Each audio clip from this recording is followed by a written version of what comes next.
ouvrir nos Bibles. Tutafungua mabiblia yetu Nos Bibles dans le livre mkitabu cha 1 Chronique. Mambo ya Siku. 1 Chronique chapitre 4. Mambo ya Siku sura ya 4. Chapitre 4, versets 9 à 10. Sura ya 4 kuanzia pa 9 hadi 10. 1 Chronique chapitre 4, verset Mambo ya 9 à Siku 10. sura ya 4 shairi ya 9 hadi 10. Nous allons lire là-bas. Tutasoma pale. Prenons le verset 9 à 10. Shairi ya 9. Sorry, m'excuserez, j'avais pris verset chapitre 1er, alors il fallait prendre le chapitre 4. Ok. Nous lisons au nom du Seigneur Jésus-Christ. Tunasoma andiko mu jina la Bwana Yesu Kristo.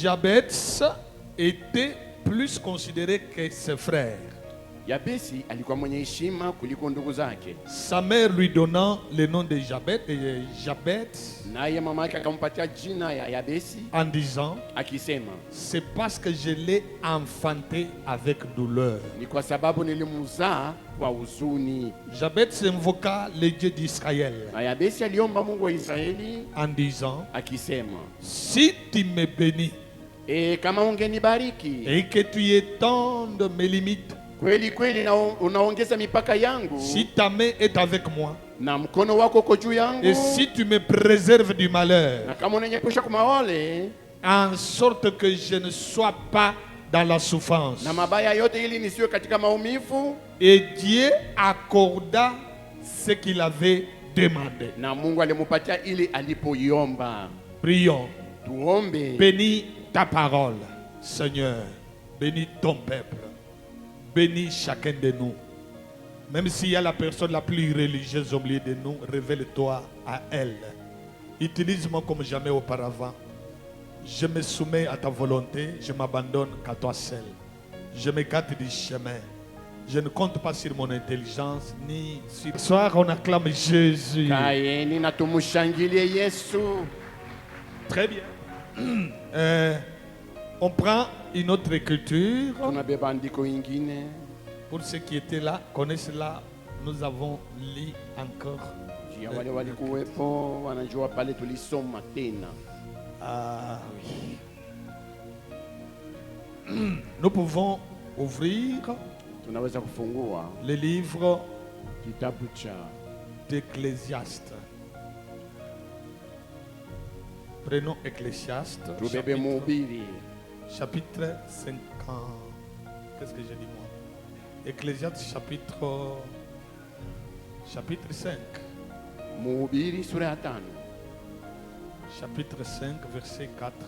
Sura ya 5 shairi ya 4. Vous y êtes? Eti mnafika? J'espère que vous y êtes déjà. Natumaini kama mlishafika hapo.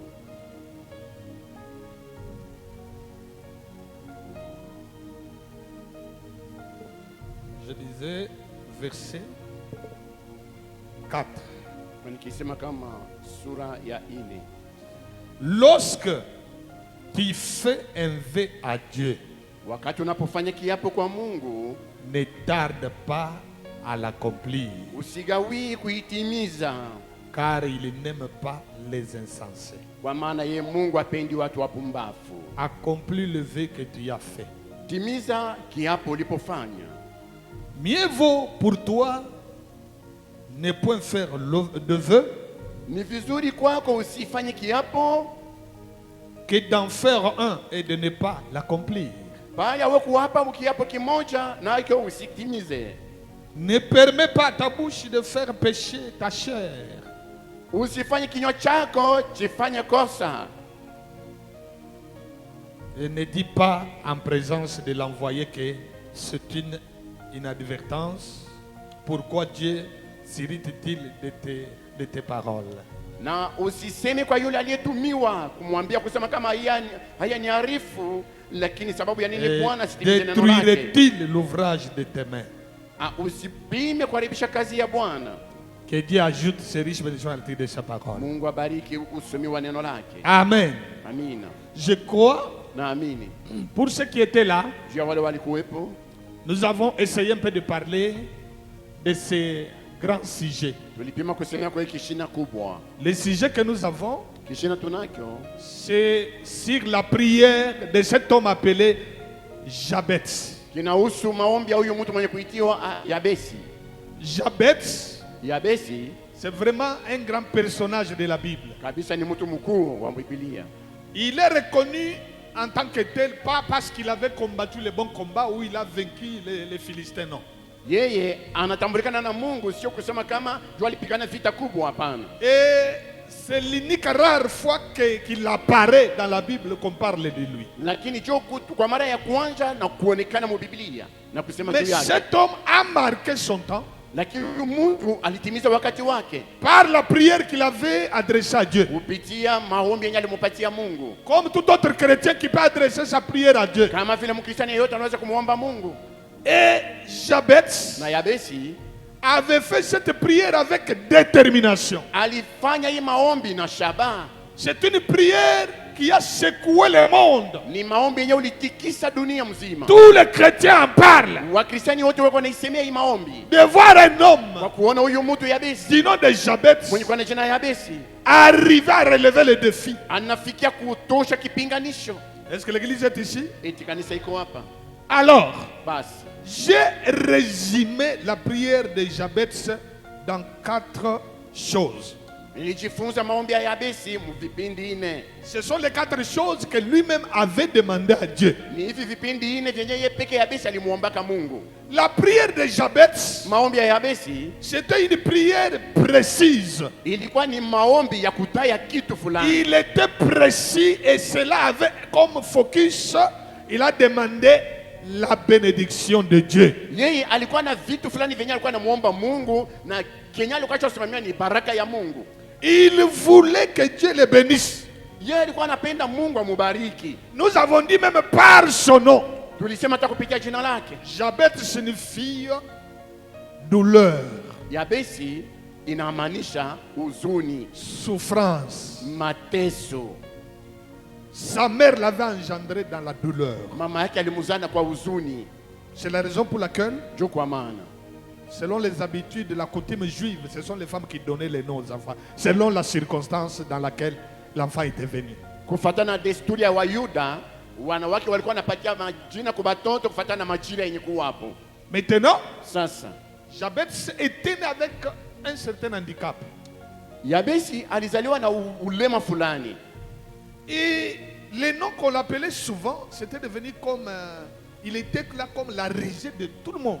Ili jina yenyewe alikuwa anamuita ilikuwa sawa vile jina tu ya kuchekelea. Watu wote wanachekelea hiyo. Même quand sa maman préparait, Hata wakati mama yake anapika, comme je l'ai dit, je peux m'imaginer. mimi naweza kufikiria kwanza. Sa maman pouvait dire, hé, Masumbuko, Kouya, Mama yake angeweza kusema mateso kuya mbele.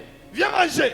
Kuya kula mateso wewe. Là, c'est tout le monde qui se moquait de Wale ni lui. watu wote banacheka mateso Même mateso. ses amis à l'école, je peux m'imaginer. Hata naweza kufikiria hata watu Il dit, oh, vous connaissez son nom? mnajua jina yake? Son nom, c'est Masumbuko. Jina yake mateso. C'est souffrance. Mateso. Ah, Mateso dit. Souffrance.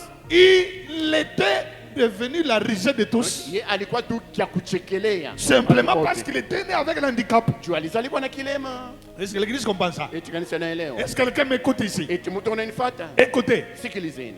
Alors, Sasa, au milieu de tout ça, kati ya hivi maneno yote, Jabez avait trouvé que non, ici, Yabesi aliona kama hapa je dois demander à Dieu. napasha kumuomba Mungu.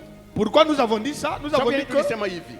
Jabez a demandé la première chose. Yabesi aliomba kitu ya kwanza. Et la Bible dit, Na Biblia à inasema la fin, kule chini yake que Dieu le lui accorda. Mungu akamupatia ile alimuomba. Est-ce que vous comprenez, mes frères? Eti mnaelewa wandugu? Comme frère Branham le dit, Kama vile ndugu Branham il anaisema, dit, quelle que soit la prière, Ndugu Branham anasema ezuru maombi qu'un homme et une femme peuvent faire, yenye mwanaume wala mwanamke anaweza kutoa, Dieu finira toujours par Mungu répondre. wa mbinguni atafika pa kuijibu. Donnez-moi un amen que je continue. Nipatie amina niendelee. Écoutez maintenant. Sikilizeni sasa. Il a demandé à Dieu 4 choses. Alimuomba Mungu wa mbinguni vitu ine. Qu'est-ce que Jabez a demandé à Dieu? Yabesi alimuomba nini Mungu? Jabez a demandé à Dieu 4 choses. Yabesi alimuomba Mungu vitu ine. Il a demandé à Dieu ceci. Anamuomba Mungu hivi. Il a dit, si tu me bénis, Weye Mungu, kama unanibariki. si tu me bénis, Kama tu unanibariki. si tu me bénis. Weye Mungu tu kama unanibarikia. Et j'ai insisté, j'ai dit, Na militia mkazo pale dans nasema. Proverbe 10, il est écrit, Muile mambo ya siku inasema kama. Proverbe 10, 22, c'est la bénédiction de l'Éternel qui enrichit. Mambo ya siku inasema kama ni baraka ya Bwana jo inatajirisha. Amen. Amina. Il a dit, si tu me bénis. Anasema kama wewe unanibariki. Et quand vous regardez là-bas, vous voyez qu'il fait un vœu. Na mkangala mule anasema anafanya kiapo. Comme nous pouvons faire aussi le vœu comme ça. Sasa hivi nako tunaweza kufanya kiapo vile Comme vile. nous pouvons promettre à Dieu, Kama tunaweza kumlaka Mungu. si tu me bénis, Kama unanibariki mon Bwana, argent pesa yangu sera ton argent. itakuwa yako. Si tu me bénis, Kama unanibariki ma maison nyumba yangu sera ta maison. itakuwa yako. Si tu me sauves, Kama si tu unaniokoa, me reçois dans ton royaume, Comme Frère Branham l'a dit, beaucoup de gens font cette promesse à Dieu. watu wengi wako na mulaka Seigneur, Bwana, si tu me reçois dans ton royaume, kama unanipokea tu mfalme wako, je jeûnerai plusieurs fois. niye nitaweza sitaanza kuimbia kila siku. J'irai dans ta maison. Taenda mu nyumba yako. Je viendrai dans ta maison Nitaanza kuabudu avec yako. mes offrandes et mes dîmes. Pamoja na masadaka yangu na chekumi Je yangu. prierai plusieurs fois par Nitaomba jour. mara mingi kwa siku. Frère, on me dit que les gens font Watu pao wanafanya ces vœux-là, ils promettent à Dieu. ili kiapo weko na mulaka Mungu. Mais ce qu'ils promettent à Dieu, Lakini benye beko na mulaka Mungu ce sont des faussetés. ni bia bongo. Les gens n'arrivent pas Watu wafikie à accomplir ce qu'ils promettent à Dieu. kutimiza kenye kuna mulaka Mungu. Maintenant, revenons sur Jabez. Turudie juu ya Yabesi. Jabez se dit, Yabesi anasema si tu me bénis, kama wewe unanibariki. là il a demandé la bénédiction divine. Pale aliomba baraka ya kimungu. La deuxième chose, Kitu ya pili, que tu étendes mes limites. na unapanusha mipaka yangu. Que cette bénédiction que tu vas me donner, Ile baraka yenye utanipatia mimi, il faut que ce soit une grande bénédiction. inafaa ikuwe baraka moja kubwa. Que ça ne soit pas seulement une petite bénédiction où je dois être concentré à un même endroit. Isikuwe tu kabaraka kadogo kenye mitabakia tu pa fasi moja. Hapana, Non. hapana. Et dans plusieurs Bibles, selon plusieurs traductions, Na kufuatana na matafsiri ingine mwa Biblia mingi, on traduit là-bas, on dit, Mule si banabadilisha tu kusema me kama, bénis kama tu unanibariki et que tu étendes mon territoire na unapanusha nchi yangu, et que tu étendes ma terre unapanusha udongo wangu, et que tu étendes ma portion unapanusha shamba langu, et que tu élargisses. na unapanusha Est-ce que zaidi vous comprenez, kazi mes yangu. frères? Munasikia banduku, C'est pour vous dire que nijua kumiambia kama Dieu n'est pas contre l'élargissement. Mungu yeye asipinganishe unene. Dieu n'est pas contre la prospérité. Mungu asipinganishe ustawi. Dieu n'est pas contre l'agrandissement. Mungu asipinganishe kunenepesha. Dieu n'est pas contre la multiplication. Mungu asipinganishe kujizidisha. Dieu n'est pas contre la bénédiction matérielle. Mungu asipinganishe baraka ya mwili. Toutes ces choses-là, Ile mabitu yote Dieu les a envoyées pour nous. Mungu alibituma juu yetu. C'est pour nous sur cette terre. Yetu tuishi na hii dunia. Au ciel, nous n'irons pas avec ça. Mbinguni hatutenda nabyo. Nous devons les réclamer sur la terre. Tunapaswa kubiomba hapa pa dunia. Voilà pourquoi Jo kwa maana ce n'est pas un péché sio zambi de prier comme Jabez. ya kuomba sawa na Yabesi. Il a demandé Alimuomba Mungu l'élargissement. upanusho. Ah, j'aime l'anglais. Napenda sana Kiingereza. En anglais, on dit, Mkiingereza wanasema I ask to enlarge my land. manake Donc, mimi napenda apanushe maisha yangu. je te demande d'agrandir, Na kuomba d'élargir. tu upanushe Mon territoire. unenepeshe nchi Voilà. yangu. Il faut qu'il n'ait pas. Uinenepeshe. Est-ce que l'église comprend ça? Kanisa inaelewa? Si tu faisais quelque chose, Kama ulikuwa unatumika kazi kadogo, change la prière ce matin. badilisha maombi. Yes. Change la prière comme Jabez. Badilisha maombi sawa na Yabesi. Dieu, Mungu, laissez-moi vous dire quelque chose. niache niambie kitu moja. Dieu a placé dans tout un chacun de nous, il y a une loi invisible. Ndani ya kila mmoja wetu mko sheria yenye haionekani. La loi là invisible que Dieu a placée en nous, Ile sheria yenye haionekani yenye Mungu alitia ndani c'est mwetu. la loi de la grandeur, Ni sheria ya ukubwa. la loi de la multiplication, Ni sheria ya kuzidisha. la loi de la prospérité, Sheria ya kuendelea. la loi Sheria d'avancement, kusonga mbele. la loi de la percée, Sheria ya kufungula njia. pas la loi de reculer. Hapana sheria ya kwanza kurudia nyuma. Non, Hapana. Frère Branham me dit, Branham anasema, nous devons avancer. Tunapaswa kusonga mbele. On ne peut pas reculer. Hatuwezi kwanza kurudia nyuma. La science se développe. Usilimwengu unaendelea mbele. Nous devons nous développer Na sisi aussi. tunaweza kuendelea mbele. L'église doit se Kanisa développer. linapaswa kuendelea mbele. Mon frère, Ndugu yangu, tu dois te développer. unapaswa kuendelea mbele. Ma soeur, Dada yangu, tu dois te développer. unapaswa kuendelea mbele. Dans tout ce que tu es en train de Yote faire, wewe kunafanya, tu dois demander le développement. unapaswa kuomba Mungu akuendeleshe Tu dois mbele. demander à Dieu que tu puisses connaître une nouvelle percée. Unapaswa kumwomba Mungu upate njia ya mpya. Écoutez mes frères. Sikilizeni wandugu. Écoutez. Sikilizeni. Jabez a fait cette prière Yabesi alitoa maombi avec détermination. na shaba. Écoutez mes frères et sœurs. Sikilizeni wandugu na wadada. Il dit, je veux que tu étendes mes limites. Asema mimi napenda unenepeshe mipaka yangu. Voilà pourquoi j'ai donné mon sujet. Juu kama niletele kishina yangu. Mon thème c'est étends mes limites. Kishina yangu ni nini? Panusha mipaka yangu. Je pouvais dire étends mes bornes. Naweza kusema beba mipaka ya nchi yangu inenepeshe. Ah,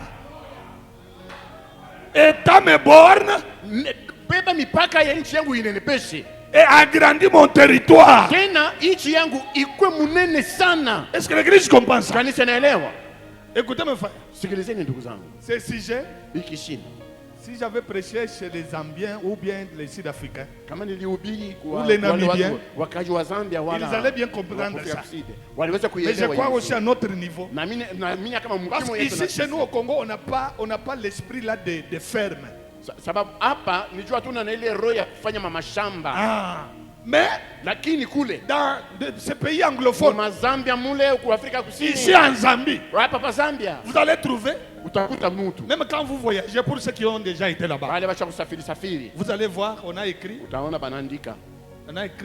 plot. Banaandika watasema kama hii ni lupango yangu. Plot. Lupango yangu. Plot de mtu Manake fulani. lupango shamba ya mtu fulani. C'est-à-dire, c'est un terrain Ni kusema ni lupango ou une ferme wala shamba pour les champs. juu ya mtu fulani apate kulima hamo. Dans ce sens-là. Mwile na muna. Maintenant, écoutez mes frères. Sasa sikilizeni wandugu. Israël, Israeli et ils avaient le champ et ils avaient l'agriculture et aussi l'élevage. wao walikuwa nafuka nyama kisha na kulima shamba. Maintenant, remplaçons X par sa valeur. Sasa tubebe kila kitu tukitepa jina yake. Votre champ, Shamba yake wewe. c'est le travail que tu fais là. Ni ile kazi kunatumika. Jo shamba. Amen. Amin. Remplaçons X par sa valeur. Tubebe kitu tukiweka nafasi yake. Votre champ, Shamba yako wewe. votre élevage, Chunga nyama yako. c'est le travail que tu fais là. Ni ile kazi wako natumika. Dans ce travail-là, Mwa ile kazi. c'est là que tu vas demander à Dieu Ni mune mwenye utaombea Mungu. d'étendre Mungu. tes limites. Mungu, nenepesha mipaka ya kazi yangu. Maintenant, écoutez. Sasa sikilizeni. Ça, c'était, il demandait l'expansion divine. Alikuwa naomba nili baraka ya kimungu. Kunenepesha kwa kimungu. Que ça ne soit pas seulement dans le physique, Isiko tupaka mumwili. même dans le spirituel, Ata na mukiro na mo même ma unenepe. prière aussi. Ata mumwili na mukiro En unenepe. tant que serviteur de Dieu, Kama mtumishi wa Mungu. je demande aussi l'expansion divine. Naomba pia ninenepe mukiro. L'expansion divine de mon église. ninenepe mukiro, kanisa yangu inenepe. De ce que je suis en train de faire pour le Seigneur. Ni kazi ninamtumikia Bwana Mungu. C'est ça aussi mon champ. Sio shamba yangu hii. J'aimerais aussi qu'il y ait l'expansion. Napendelea pia na mishamba yangu inenepe. Que Dieu envoie beaucoup d'âmes. Mungu atume manafsi mingi. Que Dieu me donne la force. Mungu anipatie nguvu ya Que mwili. je gagne beaucoup d'âmes. Nipate manafsi mingi. Que cet endroit soit bondé. Nafasi ijana batu. Voilà aussi à mon niveau. So mukimo yangu ile na. L'expansion. Kunenepa. Même le prédicateur Hata bahubiri. va chercher l'expansion. Bahubiri anatapenda akuwa anenepe. S'il avait une petite onction, Kama alikuwa na upako kadogo. dis Seigneur, Sema Bwana Mungu. ajoute-moi plus l'onction. Uniongeze zaidi upako. Ajoute-moi plus de miracles. Uniongeze zaidi miujiza. Plus de l'accompagnement. Uniongeze zaidi, unisindikize zaidi. Est-ce que vous comprenez mes frères? Eti mnaelewa wangu. Dans ce sujet, Mwa hiki shina. chacun doit se retrouver ici. Kila mtu ajikutemo. Que tout un chacun de nous se retrouve ici. Kila mmoja wetu ajikute mwiki shina. Vous allez vous retrouver ici. Utajikuta mwiki shina. Il a demandé la bénédiction divine. Aliomba baraka ya kimungu. Il a demandé l'expansion divine. Aliomba unenepesho wa kimungu. Et après il dit, Na nyuma yake anasema, si ta main est sur moi. kama mkono wako uko juu yangu. Pourquoi? Juu ya nini? Dieu peut te bénir. Mungu anaweza kukubariki. Dieu peut étendre tes limites. Mungu anaweza kuweka mipaka ya Dieu peut te rendre grand. Mungu anaweza kufanya unakuwa mtu munene. Si sa main n'est pas sur toi, Kama mkono wake ya Mungu hauna juu yako. des fois la richesse, Sasa zingine ile baraka ça trouble les gens. inakuwa inavurukaka batu. Quand Dieu bénit, Wakati Mungu anabariki, il y en a qui vont commencer à s'absenter. kuko pengine bataanza kulofo. Comme ce matin, Sawa hii il asubuhi. y en a qui ne sont pas venus. Kuna wengine hawakuje. Oh, je suis dans une affaire. Niko mkazi fulani. Il a oublié que Anasaulika kama le dimanche, siku ya yenga. écoutez, frère Bamdia, Sikilizeni ndugu Branham anasema. absentez-vous du travail, Lofa kukazi, mais ne vous absentez jamais de l'église. lakini usilofe kukanisa. Je m'attendais à un amen Nilikuwa ici. nachunga amina nisikie. Dites-moi un grand amen. Uniambie kama unipatie amina kubwa. C'est Branham qui dit, Ni Branham ndio anaisema. vous pouvez vous absenter du travail, Unaweza kulofa kukazi mais ne yako. vous absentez jamais de Lakini l'église. usilofe kama kukanisa. Après tout, Nyuma ya vyote c'est Dieu qui doit occuper la première place. ni Mungu tu anapaswa kubeba nafasi ya kwanza. Est-ce que vous êtes ici? Eti mko hapo. Écoutez mes frères, Sikilizeni wandugu. il a demandé que la main de Dieu soit sur lui. Aliomba mkono wa Mungu uwe juu Il yake. dit oui, ta bénédiction. Ndio, baraka yako ni kweli. Oui, les affaires peuvent Makazi s'agrandir, yangu inenepe. mais Lakini je veux aussi ton accompagnement. ninapenda sasa unisindikize mwili Il kazi. voulait le soutien de Dieu. Alikuwa anapenda Il voulait le soutien de Dieu. alikuwa anapenda Mungu amsaidie. Pourquoi? Juu ya nini? Si Dieu ne vous soutient pas, Kama Mungu asikusaidie, si Dieu ne...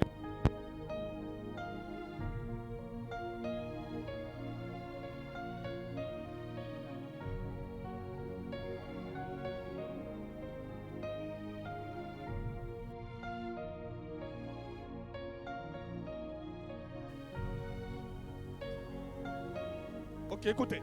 sikilizeni. Si Dieu n'est pas avec toi, Kama Mungu ana pamoja na wewe, vous allez tomber. wewe utaanguka. Qu'est-ce que vous devez faire? Unapaswa kufanya nini? Les miennes à faire, Cha kufanya, faites la prière. Dites, wewe toa maombi na useme, tiens-moi. Mungu unishike mkono. Parce que si je te tiens toi, Sababu kama mimi nakushika wewe, moi je vais me fatiguer. mie nitachoka. Mais si toi tu me tiens, Lakini kama wewe Mungu unanishika, ta main ne sera jamais faible. mkono wako hautachoka. Est-ce que vous comprenez, mes frères? Eti mnaelewa wandugu? Oh, moi je tiens Dieu, moi je te... Non! Mimi namshika Mungu. Demande que Dieu te tienne toi. Omba Mungu akukamate wewe. Voilà pourquoi Cho kwa maana Jabez a demandé le soutien de Dieu. Yabesi aliomba msaada wa Mungu. Il a dit, si ta main est sur moi. Kama kweli mkono wako uko juu yangu. Dans Ésaïe 46. Anaisema mu Isaya 46. Si ta main est sur moi. Kama mkono wako uko juu yangu. Il a demandé autre chose. Aliomba tena kitu kingine. Il dit, Anasema, et tu me préserves du malheur. na unaniepusha kumabaya. Il avait besoin de la protection divine. Mbele alikuwa anasema na ukingo wa kimungu. Pourquoi? Juu ya nini? Vous pouvez être un homme d'affaires. Unaweza kuwa mfanya biashara. Vous pouvez être peut-être un commerçant. Unaweza kuwa saa zingine mchuluzi. Vous pouvez être un fonctionnaire. Unaweza kuwa tu mtu wa kutumikia serikali. Si Dieu ne te protège pas, Lakini kama Mungu asikukinge, mes bien-aimés frères et sœurs, wapendwa ndugu na dada, il y a beaucoup de gens kuna watu wengi que vous ne dépassez même pas. benye wewe hawabazidi hata, Mais lakini il sort le matin, wanatoka asubuhi, Madame Konga, ona tampone, le travail reste. kazi inabakia kwenye alikuwa naenda, La femme et les enfants restent. bibi na batoto banabakia, Les maisons restent. nyumba yenye alijenga inabakia, Les véhicules restent. gari yenye alikuwa anatembeza inabakia, Les vestes restent. koti alikuwa anavala La inabakia, maison reste. nyumba alikuwa analala Lui ne inabakia, plie. yeye anako tena. Et vous savez, Lakini mnajua si le berger n'est pas là, kama mlinzi anako, mais c'est le trouble qui entre. si mvurugo jo inaingia. Mais écoutez mes frères, Sikilizeni wandugu, des fois nous voyageons dans les avions. saa zingine tunasafiri mmandege, Dieu te protège. Mungu anakukinga. Frère Branham dit, même quand vous êtes dans les airs, Ndugu bwana anasema hata kama uko mwanga, même quand vous êtes sur l'eau, hata wakati uko yule ya maji, même quand vous êtes dans les véhicules, hata wakati uko mugari unaongoza, l'ange de l'éternel. malaika ya Bwana, La Bible dit, Biblia inasema l'ange de l'éternel malaika ya Bwana campe autour de tous ceux qui le craignent anapika kambi kando kando ya et il wale les arrache même au na danger. anawaepusha kwa hatari. Donnez-moi une amen que je Unipe continue. amina, niendelee. Écoutez mes bien-aimés frères et sœurs. Sikilizeni wapendwa ndugu na dada, Jabez a demandé la protection. Yabesi aliomba ukingo wa Mungu. La protection, Ukingo, il voulait qu'il y ait la protection divine. alikuwa anapenda ukingo wa kimungu. Il dit, Anasema si tu me bénis kama unanibariki et que tu étends de mes limites na unapanisha mipaka yangu et que ta main est sur moi, na mkono wako uko juu yangu, mais j'aimerais que lakini napendelea tu tena me kama préserves du malheur. uniepushe kwa mabaya.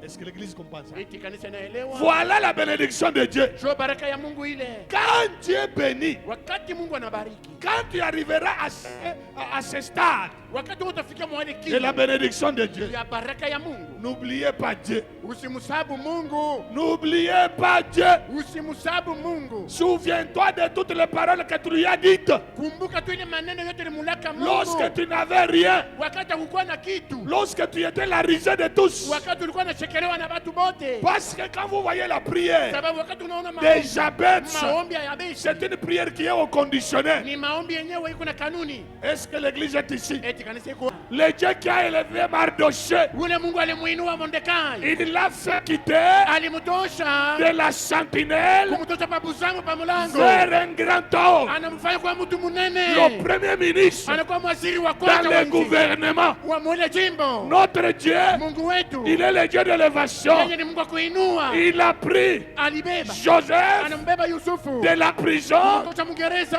vers le palais. anampeleka munyumba ya kifalme. Le même Dieu là, Ule ni Mungu moja il est moja, le Dieu, ni Mungu wa le Dieu de Jabez, Mungu wa Yabesi, le Dieu de Mardoché, Mungu wa Mordekai, le Dieu de Joseph. Mungu wa Yusufu, Il est le Dieu de William wa Branham. William Marion Branham. Il est mon Dieu. Mungu wangu mie, Il est votre ni Dieu. Mungu wako weye. Si vous le croyez, Kama unamwamini, si vous le croyez, kama unamwamini, si vous le croyez, kama unamwamini, Dieu Mungu sera prêt à faire quelque chose. atafanya kitu fulani juu yako. Si vous dites Amen, Kama unasema amina, si vous dites je crois, kama unasema naamini, ce matin, hii asubuhi votre vie va changer. maisha yako yatabadilika. Dieu va étendre tes limites. Mungu atapanusha mipaka Dieu yako. va agrandir ton Mungu territoire. atanepesha nchi yako. Même la maladie, Hata qu'on magonjwa dit qu'elle est chronique, hiyo inapata kuielewa. ça va tomber ce matin. Itanguka hii asubuhi. Pourquoi? Juu ya nini? Parce que notre Dieu, Sababu Mungu wetu il est le grand médecin. ni mkanga mkubwa. Il est le docteur Jésus. Daktari Yesu. Le docteur Jésus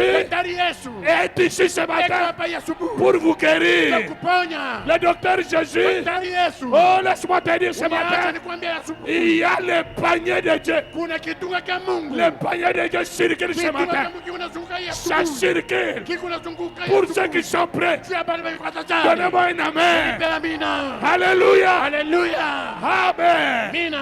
Écoutez, écoutez, écoutez, écoutez. Sikilizeni, sikilizeni. La prière. Maombi. Quand vous priez, Wakati unaomba, la prière vous élève. maombi na kuinua. Pourquoi? Juu ya nini? Nous croyons à la voix du Saint-Esprit. Tunaamini kusauti ya La voix du Saint-Esprit est la sauti ya Roho vérité. Mtakatifu ni ukweli. La voix de la Bible est la vérité. Sauti ya Biblia ni ya kweli. Satan Shetani ridiculise. eko na saurisha. Mais Jésus Lakini Yesu nous eko élève. na tuinua. Laissez-moi vous lire une Niache écriture. nisome andiko Je moja. vous lis une écriture. Niko na misome andiko moja. Laissez-moi vous lire une écriture. Niko nasoma andiko. Qu'est-ce que Dieu fait? Mungu anafanya nini? Prenons Psaume. Tubebe Zaburi. Psaume 133. Zaburi 133. Psaume 133. Zaburi 133. Parce que les gens pensent que c'est par leur propre force. Sababu watu wanazana kama ni kwa nguvu yao Ce wenyewe. n'est pas par votre force. Sio kwa nguvu yako mwenyewe. C'est la bénédiction de l'Éternel Ni baraka ya Bwana Mungu. qui enrichit. Kuna tajirisha. Ôtez dans votre bouche Ondesheni mvinyo vyenu. un langage hautain Ile misemo ya kiburi. pour dire n'est-ce pas par ma propre force, Si ni kwa nguvu yangu mwenyewe. n'est-ce pas par induire la mer. Si kwa mateso yangu jo. Ne dites pas ça. Usiseme vile. Dites c'est grâce à Dieu. Sema ni kwa neema ya Mungu. C'est grâce à Dieu. Ni kwa neema ya Mungu. C'est grâce à Dieu. Ni kwa neema ya Mungu. C'est grâce à Dieu. Ni kwa neema ya Mungu. Même la femme que j'ai, Hata huyu bibi niko c'est naye. grâce à Dieu. Ni neema ya Mungu. Même les enfants que j'ai, Hata batoto niko c'est nayo. grâce à Dieu. Ni neema ya Mungu. Même cette église, Hata hii kanisa. c'est grâce à Dieu. Ni neema ya Mungu. Même votre femme, Hata bibi yako. c'est grâce à Dieu. Ni neema ya Mungu. même le travail, Hata kazi c'est ya grâce Mungu. à Dieu. Ni neema ya Mungu. Il n'y a rien que nous avons Hakuna kitu kimoja qui tunacho. n'appartient pas à Dieu. Kenyewe kila kia Mungu. Tout appartient à Dieu. Vitu vyote ni vya Mungu. Donnez-moi un amen. Munipe amina. Dites amen. Semeni amina. Dites que c'est la vérité. Semeni ni ukweli. Dites que tout appartient à Semeni Dieu. vyote ni vya Mungu. Acclamons Jésus. Tumushangilie Yesu. Écoutez, Sikilizeni. écoutez ce que Frère Bam dit. Et ce que la Bible dit. Sikilizeni kile Biblia inasema. La Bible dit, Biblia inasema. louez l'Éternel. Psaume 113. Zaburi 113. Premier verset. Shairi ya kwanza. Jusqu'à 7. Mpaka 7. Louez l'Éternel. Mumusifu Bwana. Serviteur de l'Éternel. Watumishi wa Bwana. Louez. Mumusifu. Louez le nom de l'Éternel. Musifu jina la Bwana. Que le nom de l'Éternel Na jina la Bwana. soit béni Libarikiwe. dès maintenant Toka sasa. et à jamais. Milele na milele. Du lever du soleil Kuamka kwa jua. jusqu'à son couchant. Hadi magharibi kulala kwayo. Que le nom de l'Éternel soit célébré. Jina la Bwana lisifiwe. L'Éternel est élevé au-dessus de toutes les nations. Bwana ni juu ya mataifa yote. Sa gloire est au-dessus des cieux. Na utukufu wake uko juu ya mbingu.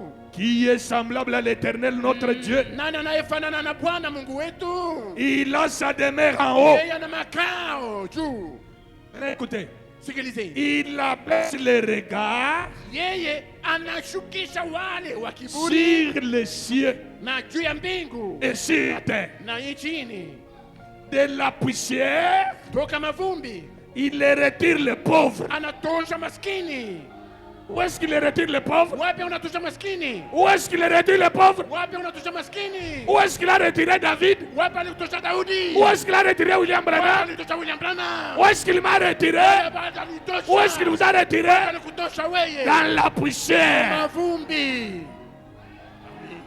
Tu étais la risée de tous. Weye ulikuwa tu wa kuchekelewa na watu bote. Il y a les filles du quartier qui se moquaient de toi. Kuna wabinti wa mtaa kwa na kuchekelea. Il y a les membres de l'église qui se moquaient de Kuna toi. watu wa mkanisa pia na Il y kuchekelea. a tes collègues qui se moquaient de toi. Kuna marafiki yako wa mkazi pia na kuchekelea. Lorsque tu marchais avec les dossiers ici, Wakati ulikuwa unatembea matibabu yako huko. on te disait, toi, Walikuwa wanakuambia wewe. est-ce que toi tu peux voir clair? Eti wewe unaweza kuona tu Est-ce que toi mwangaza. tu peux prospérer? Wewe unaweza kuendelea wewe. Mais tu as tenu bon. Lakini ulishikamana. Tu as dit, Ulisema un chien vivant umba mlikuwa hai. vaut mieux qu'un lion Kama mort. mzuri zaidi pale ya Tant que j'ai le souffle de vie, wakati unapumuza uzima. tant que Dieu est vivant, Wakati Mungu yuko hai. tant que je vis, Wakati unaishi. Dieu ne m'abandonnera jamais. Mungu atanyachilia kamwe. Dès la poussière, Toka mavumbi. il retire les pauvres. Anatosha maskini.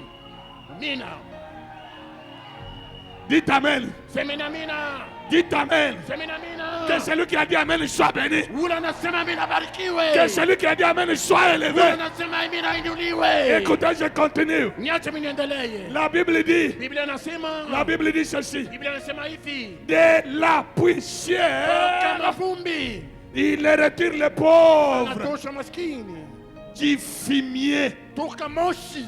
Ah, Amina. ah, Vile. ah. Vile. Mes frères, ndugu zangu, mes frères, ndugu zangu, mes frères, ndugu zangu, du fumier, toka moshi, mumoshi. tu te réveillais dans ton village. Wewe unachikuta tu uko mumukini yako. Tu étais en train Ulikuwa pale uko naota mankuni.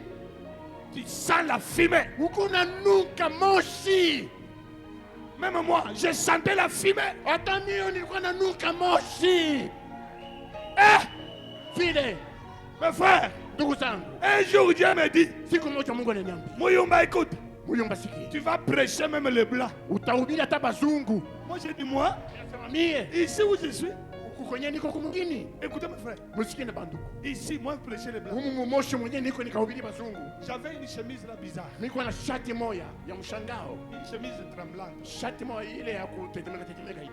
C'était d'abord, moi j'étais mince, et puis la chemise était une grosse chemise. Mimi ilikuwa minyoto lakini shati ilikuwa kubwa. Donc quand tu marches, Wakati ni watembea, les gens voient que la chemise. watu wanaona tu ni bendera iko napepuka, watu wanaona. Vous pouvez voir Unaweza kuona, unaweza kuona. quel genre de la misère. Mateso kanyako nayo. Frère, vous jouez avec Dieu. Unacheza na Mungu. J'étais en train de dire à un frère, Nilikuwa naambia ndugu moja, frère, ndugu, vous n'avez pas souffert. Vous n'avez jamais souffert. haujateswaka. Vous avez déjà été dans la pêche. Mweye amuyafikaka kufasa kulobea samaki. Allez pêcher pour avoir l'argent payé à l'école. Kwenda kulopola samaki icho kupata pesa kulipa kwa masomo. Et tu fuis les serpents partout là-bas. Unaona huko nalopola nyoka nakutokelea wewe unakimbia. Hein? Et vous voyez quelqu'un avec le véhicule. Na unaona mtu leo na gari. Vous me voyez bien habillé comme ça. Unamwona mwenye kufanya mzuri vikoti. Vous commencez à envier. Mnaanza kumtamania. Utalokula na gym kajaka. Ah, tu seras fou ou folle. Vous devez passer par l'école de Dieu. Unapaswa kupita kwa masomo ya Mungu. N'enviez pas. Hapana kutamania. Dieu, Mungu wa mbinguni, il est le maître des temps, des circonstances. mkubwa wa majira na wakati. Ce matin, Hii asubuhi je suis venu te révéler nilikuja kutombosha pour te dire que, kukwambia kama comme Dieu avait béni Jabez, sawa vile Mungu alibariki Yabesi, ton temps de la bénédiction est arrivé. wakati wa baraka yako unafika, Le temps de la visitation est wakati arrivé. wa kutembelewa kwako unafika. Écoutez mes frères, Sikilizeni wandugu, écoutez, écoutez, écoutez. sikilizeni. Du fumier, Toka moshi il relève l'indigent anatosha mtu wa mateso pour le faire asseoir avec le grand, kwa kumwikalisha pamoja na wakubwa, avec le grand de son peuple. pamoja na wakubwa wa taifa yake. Il donne une maison à celle qui était stérile. Anamupatia nyumba ya yule alikuwa Il y a des mtasa. femmes ici Kuna bana wake hapa qui ne mettaient pas au monde, wenye walikuwa na sala, qui pleuraient tout le temps. walikuwa nalia kila wakati. Dieu vous a donné des enfants. Mungu alinipatia watoto. Il y a des femmes ici Kuna bana wake qui hapa n'avaient même pas le mariage. wenye walikuwa na ndoa. On disait, Yo Kotula. Wanasema, wewe utatosha jasho. Nachelewa. Nachelewa. Wewe unausha kuchelewa. Okotula yo. Wewe usha kuchelewa. Mama Bitula, mwanamke. Huko mwanamke kani kuchelewa chelewa hivi. Miaka Mais le Dieu du ciel lakini Mungu wa mbinguni a exaucé ta prière. anakubali maombi yako. Il t'a donné un mari. Anakupatia Bwana. Et tu trouves ça que c'est facile? Na unaiona kurahisi Et tu blagues avec ça? na unazia kinayo. C'est la grâce de Dieu. Ni neema ya Mungu. Il donne une maison à celle qui était stérile. Anawapa nyumba wale walikuwa watasa. Et il en fait une mère. Na anamfanya kuwa mama. Mère joyeuse au milieu des enfants. Mama wa furaha kati ya watoto wake. La Bible dit louez l'Éternel. Biblia inasema musifu Et Bwana. louez l'Éternel. Musifu Bwana. Est-ce qu'on peut donner un peu quand de lui là? Tunaweza kupiga kikelele. Nina.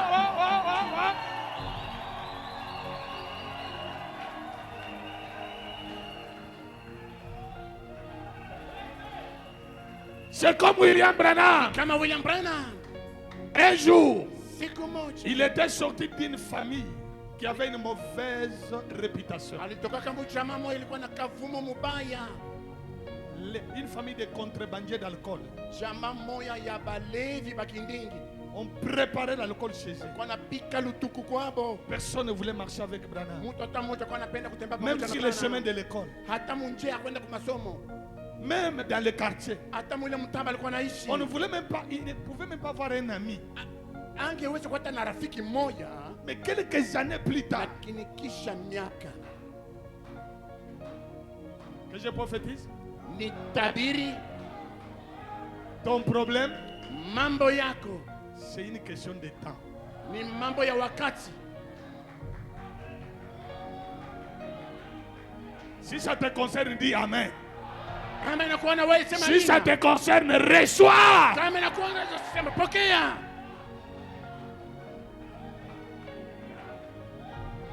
Si tu n'as pas bien compris, Kama reçois. kuelewa mzuri pokea. Il y a quelqu'un qui dit je n'ai pas compris. Kuna mtu anasema mimi sielewi. Je dis ceci. Nasema hivi, Ton problème, mambo yako c'est une question de temps. ni ya wakati kidogo. Est-ce que tu as compris? Eti mnaelewa? Si c'est toi, reçois. Wewe pokea. Écoutez, Sikilizeni. quelques années seulement, Kisha miaka tu kidogo, dans la même ville, mwile mji moja moja où Branham n'était pas respecté, honoré, kwenyewe abakwanza kumheshimia mo Branham, le même Dieu, ule ni Mungu moja moja wa mbinguni, le même Dieu qui semblait être peut-être silencieux, ule Mungu moja moja mwenye alikuwa le même Dieu qui semblait être à la main gauche, ule mwenye Mungu alikuwa anasema acha kutoka kuuma naenda kushoto, comme Job dit. kama vile Yobu anasema J'ai parlé à Dieu. mimi nasema na Mungu, mimi nasema mimi nachoka. Il me semble que Dieu se cache à la main gauche. Inaonekana sasa Mungu anajificha kushoto. Il arrive des fois que vous priez. Inafika kwa wakati unaomba Vous pensez que Dieu n'est pas là. unazana Mungu anapo tena. Non, il est à la main gauche. Mungu yuko kuume, yuko kushoto. Est-ce que vous comprenez? Eti mnaelewa? William Branham William Branham a continué aliendesha na safari sans habit, bila mavazi, pas une bonne vie. hakuna hata maisha mzuri, Mais un jour, lakini siku moja c'était une question de temps. ilikuwa ni mambo ya wakati. Même les gens qui se moquent de toi, Hata pale watu wanakuchekelea, dites-leur que quand tu vas sortir, Waambie, sema wakati utatoka, tu sais, unajua mon problème, hii mambo niko na c'est juste une question de temps. ni mambo tu ya wakati. Écoutez, Sikizeni, Frère Branham dit, ndugu Branham anasema quand le moment de Dieu arrive, wakati wa Mungu kafika, quand le moment de Dieu arrive, wakati wa Mungu kafika, ce qui est impossible devient possible. C'est bon. Je dis ceci. nasema hivi, Quand le moment de Dieu arrive, wakati wa Mungu kafika, même si tu as une seule trompe, hata kama una matumbo ya kuzazi moja, cela va même à l'encontre de toutes les règles ile de la médecine. inapinganisha- de docteur. ile inapinganisha banganga. Quand le moment de la bénédiction arrive, Wakati wa baraka kafikie, Dieu Mungu wa mbinguni va contourner même la procédure. yeye ataacha ile njia ya kunyoroka, anaizungukia Pourvu que tu aies des enfants. kusudi wapate watoto. Il y a quelqu'un qui dit, Kuna mtu alikuwa anasema, mais moi, pour mon mariage, basi mimi juu ya ndoa yangu, pour ton mariage, juu ya ndoa yangu, demandez à la sœur Chantal. dada Shanta Elle a un témoignage. iko na ushuhuda kukupatia. Un jour, Siku moja elle m'a dit ici, alinielezea, j'ai dit, demandez-moi ce que vous voulez. mimi nasema mniombe kikote mimi napenda. Comme Dieu avait dit à William Branham, Sasa vile Mungu alimweleza devant Ati Wright, mbele ya il a dit à Ati Wright, anamwambia ati demande-moi ce que tu veux. ati uniombe kenye unapenda. Pourquoi Juu ya nini? Dieu, Mungu wa mbinguni, la divinité, Mungu n'est pas au ciel. hakuna mbinguni, La divinité est sur la terre. Mungu kupa dunia. Dieu est un homme. Mungu ni mutu, Dieu est ici. Mungu eko umu. Dieu est ici. Mungu eko umu. Toutes les requêtes sont dirigées ici. Mahitaji yote unaletewa ni umu. Est-ce que vous comprenez? Unaelewa? William Branham dit, William Branham anasema croire au Saint, croire Dieu c'est bien. kuamini Mungu ni mzuri, Croire au Saint-Esprit c'est une très bonne chose. kuamini Roho Mtakatifu ni mzuri, Croyez en Dieu. kuamini Mungu, Croyez au Saint-Esprit. aminini Roho Mtakatifu. Mais il vous faut aussi que vous me croyez. Inanifai muniaminie na mie. Pour votre solution, Juu ya majibu yenu, pour votre réponse, juu ya majibu yenu ya mambo, croyez-moi aussi. muniamini na huzuni. Écoutez mes bien-aimés frères. Sikilizeni wapendwa ndugu, Notre Dieu, Mungu wetu il est un Dieu qui essuie les larmes. ni Mungu unapanguza machozi. Oh, mes bien-aimés frères et sœurs, Wapendwa ndugu na dada, il n'y a pas des épreuves éternelles. hakuna jaribu ya Ne milele. doutez pas ce que j'ai dit. Musishake kenye unasema, Il n'y a pas des épreuves éternelles. hakuna jaribu ya milele. Notre Dieu Mungu wetu veut faire de toi un professeur. anapenda kukufanya wewe upate kuwa mwalimu. Vous ne voulez pas devenir professeur? Haupendi kuwa mwalimu? Des fois, les épreuves Saa zingine maji ya mjaribu sont précieuses comme de l'or. iko ya damani sawa dhahabu. Dieu veut que vous passiez par là. Mungu anapenda wewe upite kwa majaribu. Vous savez, Mnajua quelqu'un qui n'a jamais souffert, mtu ayateswaka, lorsqu'il verra quelqu'un qui souffre, il ne prendra pas ça avec beaucoup de considération. wakati ataona mwenzake yako nateswa, basi tamubeba na buzito. Hapana, tasema yeye na yeye ni mpaka wa mateso, asijue kama ile mateso Il n'a itapita. jamais souffert. Ya Il hayateswaka, n'a jamais souffert. ayateswaka yeye maisha Mais yake. quelqu'un qui a une fois souffert, Na mtu mwenye ule acha kuteswaka, quelqu'un qui a une fois passé nuit, mtu tu mwenye acha kulalaka, il fait 3 à 4 jours. anafanya siku 3-4, Il fait que boire de l'eau du robinet kunywa tu maji ya kupompi ou l'eau de la source. wala maji ya kumtuni. Les jours que Dieu va le bénir, Siku yenye Mungu atamubariki, il ne peut pas oublier quelqu'un autre qui n'en a pas. asiwezi kusabu na mtu mwingine angali mu mateso. Il n'abandonnera, n'oubliera jamais Dieu. Asitamwachilia kama Mungu hata kidogo. Laissez-moi vous dire quelque chose. Niache niambie kitu moja, Mon frère, ma soeur, ndugu yangu na dada, pendant que je suis en train de vous parler, wakati niko na misemezea, le panier de la bénédiction est en train de circuler dans ce kitunga cha bâtiment. baraka kiwa unazunguka mwa ichaumba. Si vous êtes prêts, Kama uko tayari, vous allez prendre votre part. utapokea sehemu ya Vous allez baraka prendre yako. votre portion. Utapokea sehemu ya baraka Prenez yako. votre portion. Pokeeni sehemu ya baraka. Prenez votre mariage. Pokeeni ndoa yenu. Prenez votre mariage. Pokeeni ndoa yenu. Prenez votre promotion. Pokeeni cheo yenu. Recevez la promotion. Pokeeni cheo. Prenez les enfants. Pokeeni watoto. Prenez les enfants. Pokeeni watoto. Prenez votre travail. Pokeeni kazi. Prenez votre travail. Pokeeni kazi. Recevez cela. Pokeeni hiyo.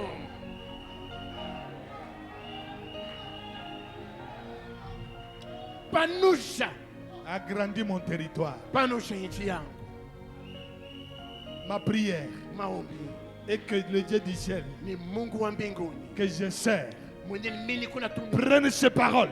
abebe hii maneno, Que ces paroles hii maneno puissent devenir une réalité. ipate kwa ukweli mu maisha yangu. Que vous puissiez vous souvenir de ce jour. Ukumbuke hii siku ya leo, Si tu avais une petite affaire, kama ulikuwa na kazi kadogo, que cela s'agrandisse. kale kazi kanenepe, Au nom de Jésus. jina la Yesu. Si tu avais un petit travail, Kama ulikuwa na kazi kadogo, que cela s'agrandisse. kale kazi kanenepe, Au nom de Jésus. jina la Yesu Kristo. Si tu avais une santé, Kama ulikuwa na afya moya kugonda gonda, une santé médiocre, afya moya kugonda gonda, recevez la santé. pokea afya ya tele ya mafuta.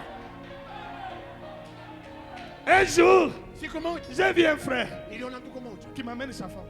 nilita mke wake, Il dit, pasteur, si mchungaji, priez un peu pour ma femme ici. ombea kwa ajili ya mke wangu, Elle mange comme s'il ne mange pas. iko nakula saa sikule, Mais si le vent frappe, elle risque même de tomber. pepo tu ya nguvu ikalamuka, hii hatanguka. Toi, il a chaîne. Naona dada yeye ule unakuya tu saa kipende, Très faible. yeye ule tu mzaifu mwenye kuchoka, saa kukula hata siku 3. J'ai regardé la sœur, j'ai dit, Mimi namwangalia dada, ninasema tu veux la santé? unapenda afya njema? Oui, papa. Ndio baba. J'ai dit, Seigneur, Nasema Bwana, donne-la la santé. patia afya njema, Au nom de Jésus. jina la Yesu Kristo. J'ai terminé. Mimi namaliza. Quelques jours après, Siku kidogo yeye ule anakuwa mashamba jusqu'aujourd'hui, mpaka leo kupaka kafogoma. son mari me dit, Mume wake ule papa, vous vous rappelez de votre prière. kumbuka ile maombi yako, Mais il ne faut pas chercher à trop grossir. Hein. Ça a des maladies. hapana kutafuta kunenepa sana, utapata pia magonjwa. Utakuwa obèse quand j'ai Utakuwa nashinda kutembea, unatembea kadogo hivyo, unakuwa napumua sawa, unakimbia. Si tu veux devenir obèse, kuya. Kama unapenda sema kiwewe uko kinene, kuya tu Seigneur, kutakupompa. donne-moi la santé. Bwana unipatie mimi nipaka na nyama ya mingi, nianze kutembea na mimi nyama iko natenka huko inatenka huko. Kuya tu. Viens. Parce que nous parlons de l'agrandissement. Joto unasema kujua kunenepa. Un jour, Siku moja frère Branham me dit, ndugu na anasema, il dit à l'église, anasema na kanisa, j'ai perdu beaucoup de poids en prêchant la parole. mimi napunguka mkuhubiri neno, J'ai perdu presque 10 kilos. napunguka napoteza kilo 10. Et là, à la sortie, Sasa pa kutoka pa frère Branham voit une sœur qui vient. ndugu na anaona dada mmoja angalia machafu ya ule. Il dit, frère Branham, Sasa ndugu brana, je suis venu pour que tu puisses un peu prier pour moi, pour que tu m'enlèves un peu quelques kilos. kuya kujua uniombee nipunguke kwa kiloko na kilo yangu ipunguke. Ndugu Branham anasema, Frère m'a dit que j'ai fait, il faisait ça comme une petite blague. ndugu Branham anasema alikuwa anafanya ile saa iko na ziaki kidogo. Il dit si tu veux diminuer ma soeur, Dada, kama unapenda kupunguka, viens monter à la chair. uyapanda tu mimbali huko. Pour quelques heures seulement, tu vas diminuer, tu vas perdre les kilos. Musa kidogo utapunguka wewe wote. Est-ce que vous comprenez? Eti mnaelewa? Ne cherchez pas trop grossir. Bana kutafuta kwa na pima chafu na kitumbo. Cherchez une santé qui... Il Il faut être en bonne santé. Afya moya ya mzuri. Être en bonne santé ne ya suffit pas. mzuri. Kwa mwafia njema hapana tu na kitumbo na pima chafu. Hapana. Eh ma soeur, Dada yangu. la Chine, donc tous les lits, les frères Marc ont dormi. Kitanda ni kine lakini weye unamwacha ndugu kafachi kadogo hivi. Kama ushoji tu.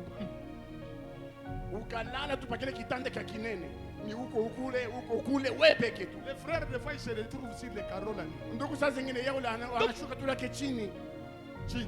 Anajitupa chini lo yake asema Ce n'est pas bien. haina mzuri vile. Écoutez, Sikilizeni. nous parlons ici Hapa tu unasemea de l'agrandissement. kunenepesha. Écoutez ce que je veux dire. Sikilizeni kenye mtasema. Je suis en train d'aller petit à petit. Niko naenda pole pole. Dans cet enseignement, Mwa hii mafundisho derrière cette prière, nyuma ya hii maombi ya se Yabesi trouve une mentalité forte, puissante. mnapatikana akili mwa ya nguvu zaidi na ya yulu. Amen. Nini? D'un homme qui était négligé, qui avait des mauvais noms. Maombi ya mtu mwenyewe alikuwa mwenyewe pasha kumusula kisha na jina moja mubaya. Un homme qu'on se moquait, Mtu mwenyewe alikuwa anachekelea juu ya maisha. né dans la douleur, lui-même était la douleur. Ye mwenyewe jina yake alikuwa mbele ni huzuni, mwenye kuzalika muhuzuni, Mais lakini il a relevé le défi. alitosha kipinganisho cha maisha. Ce matin, Hii asubuhi vous pouvez relever le défi. unaweza nawe kutosha kipinganisho cha maisha. Vous pouvez faire sortir Dieu de l'histoire. Unaweza kumutosha Mungu mwadisi. Parce que nous parlons de Jabez. Sababu tunasema juu ya Yabesi. Mais c'est de l'histoire. Ilishapita. Nous parlons de William Branham. Tunasema juu ya William Mais c'est Branham. de l'histoire. Ilishapita. Mais nous parlons de Moïse. Tunasema juu ya Musa. Nous parlons de Jacob. Tunasema juu ya Yakobo. Nous parlons de Tunasema Anne. juu ya Ana. Nous parlons aussi Tunasema juu ya Yusufu. de Jacob, Tunasema Anne. juu ya Yusufu, Ana, C'est de Yakobo. l'histoire. Sibisha kwa hadithi. Mais les mêmes là de l'histoire. Lakini ule Mungu mmoja mmoja. Peut-être les dieux du temps présent. Anaweza kwa Mungu wa leo. Peut-être que toi tu n'as pas un problème des enfants. Sasa zingine wana na mambo ya kuzala Mais tu as un batoto. problème du travail. Lakini kuna mambo ya kazi. Les gens se moquent de toi. Watu wanakuchekelea vile una kazi. C'est un défi. Ni kipinganisho kile. C'est une douleur. Ni maumivu, huzuni. Tu es devenu la risée de tous. Unakuwa kuchekelea kwa watu wote. Mon frère, ma soeur, Ndugu yangu na dada. les hommes peuvent échouer. Batu ya dunia hii wanaweza kushindwa. Les pasteurs peuvent te donner d'autres réponses qui ne Mutu- viennent pas de Dieu. Mchungaji anaweza kupatia majibu mengine haitoke kwa Mungu. Il peut te parler. Anaweza En kusemea tant que papa, il peut te prononcer de belles paroles. kama baba, anaweza kukusemea maneno ya mzuri ya Si kubariki. ton pasteur n'a pas de réponse, Lakini kama mchungaji wako ana jibu ya kukubariki. laisse-moi te montrer ce matin qu'il y a la réponse. Uniache mia. Hii asubuhi nikwambia sema kuna Ce mtu matin, ako na au milieu de nous, yule mtu ako katikati yetu. ce matin, au milieu de nous, Hii asubuhi katikati il y a yetu. quelqu'un qui a la réponse. Kuna mtu mmoja kuna jibu. Il est plus que Salomon. Eko zaidi ya Solomona. Il est le lys de la vallée. Yeye ni yuki na mabonde. Il est El Shaddai. Yeye ni Elishadai. Il est le Tout-Puissant. Yeye ni wa uwezo yote. Il est Jéhovah Yeye ni Jireh. Yehova Yire. Il est Jéhovah Yeye Rapha. ni Yehova Rafa. Il est El Yeye ni Shaddai. Elishadai. Il est Eko. le même hier, Sawa sawa jana. aujourd'hui Leo. et Na éternellement. hata milele. Ce qu'il a fait Yeye hier, alifanya jana. il peut le faire pour toi. Anaweza kufanya tena leo juu yako. Oh mon frère, ma Ndugu soeur, yangu na dada yangu. qui peut faire cette prière Nani anaweza kutoa hii maombi ya comme hivi? Jabez? Sawa na Yabesi.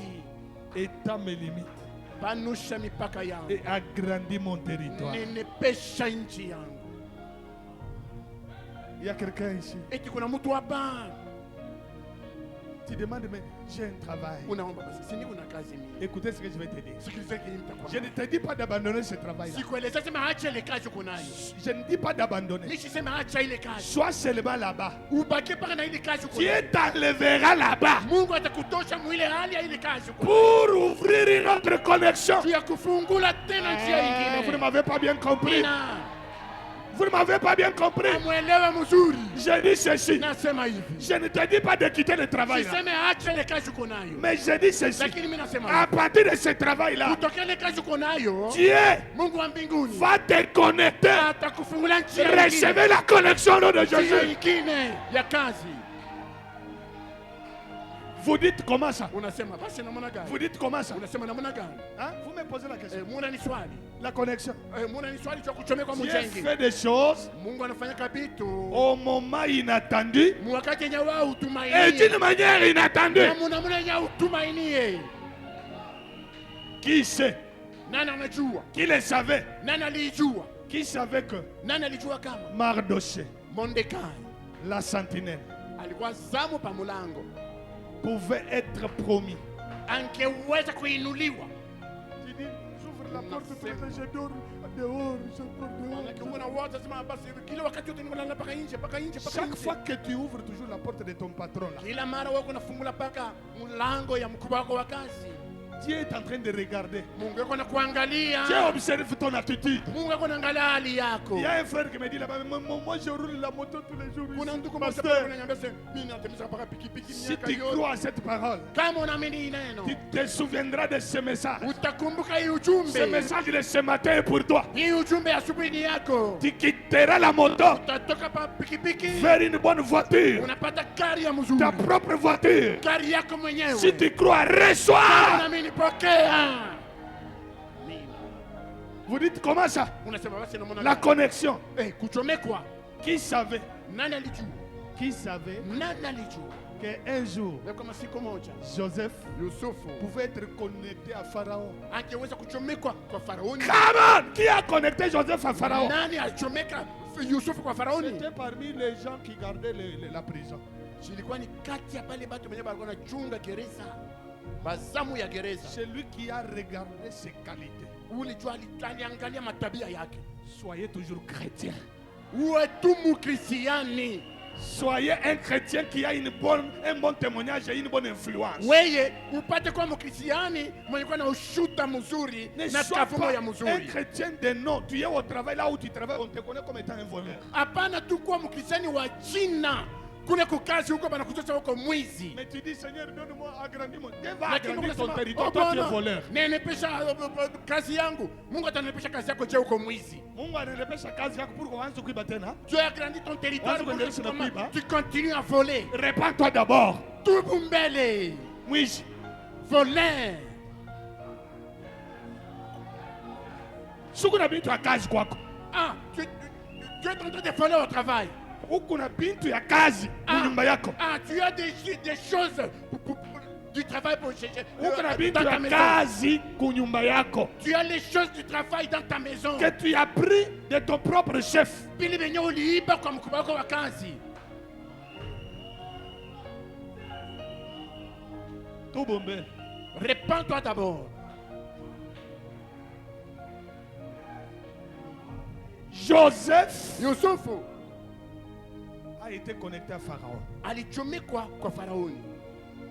Quoi qu'il était accusé injustement, Japo balimusingizia uongo, il était accusé injustement. alisingizwa tu uongo. Ce n'est pas que Joseph avait commis adultère. Sio kusema kama Yusufu alitenda usherati. Il y a la différence Kuna tofauti entre kati être accusé injustement ya kustakiwa kwa uongo et être accusé justement. na kustakiwa kwa uwaki. Dieu marche là où il y a la justice. Mungu anatembeaka pale penye kwa uwaki. Quand tu dors affamé là, Wakati unalala na njaa, Dieu regarde. Mungu anaangalia. Il veut voir comment tu vas te comporter. Anapenda kuona namna gani utatenda. Dieu veut voir comment tu vas réagir par rapport à la moquerie, aux injures, aux critiques que les gens sont en train de proférer contre Mungu toi. anapenda kuona namna gani wewe utatenda wakati bako nakuchekelea na kukudharau kubatu. Celui qui a un Dieu vrai ne s'agite pas. Ule mtu mwenye kuwa na Mungu wa kweli atikisikaki hapana. Celui qui a des témoignages. Ule mwenye kuwa na maushuda ya Celui qui maisha. a vu les choses que Dieu a eu à faire pour les autres Ule mwenye aliona vitu vyenye Mungu alimfanisia ne na kuona peut pas kubengine. s'agiter. Hawezi kuhangaika. Pourquoi? Juu ya nini? il sait que anajua kama ce qu'il a fait à l'autre, kenye alimfanyisha ule il peut le faire aussi. anaweza kunifanyisha nami. Si vous dites Amen, Kama unasema amina, reçois. pokea. Amina.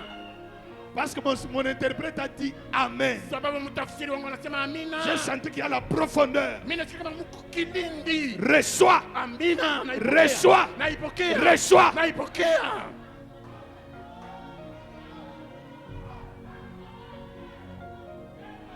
Écoutez. Sikilizeni.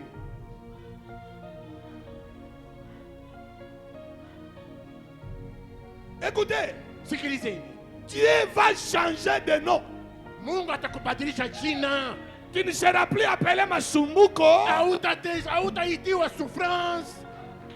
On ne t'appellera jamais Mateso. Hawatakuitaka kimo hata kidogo mateso. Mais Dieu va t'honorer. Mungu atakuheshimisha. Comme il avait honoré William Branham. Sawa vile alimheshimisha William Branham.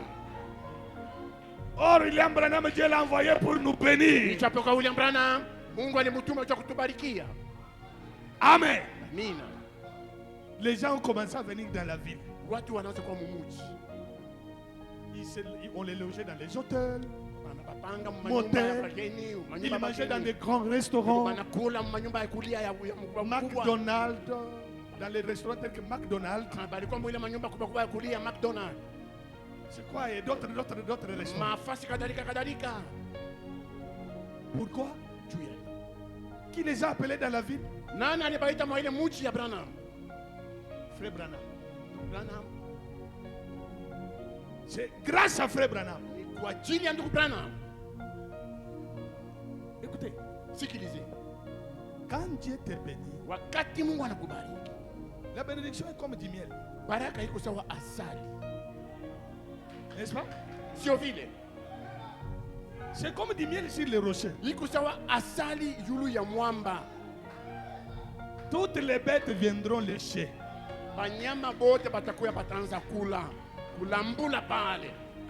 Ne dites pas quand Dieu va te bénir. Mon frère, je m'adresse à toi. C'est toi que Dieu doit bénir. C'est pour toi ce message. Quand Dieu va te bénir, ne dites pas. Unabeba mabeka unaweka yulu. Ni mie jo. J'ai souffert. Mimi niliteswa sana. Hivi ni byangu mipeke. Oui. Ndio. Tu as travaillé. Ulitumika kweli. Mais tu n'es pas le premier qui a travaillé. Lakini naona wa kwanza wa kutumika. Tu sais combien de gens qui ont travaillé? Unajua batu ngapi baliteswa? Qui n'ont rien fait. Balihangaika banatumika bafanyi kitu. N'est-ce pas? Sio vile. Ils ont eu à tourner en rond. Ils n'ont fait que le cercle vicieux. Mais vous, s'il y a une percée dans ta vie, s'il y a une percée dans ta vie, parce que tu es connecté à un ministère surnaturel, tu es connecté à un ministère prophétique, tu es connecté à un ministère de la délivrance.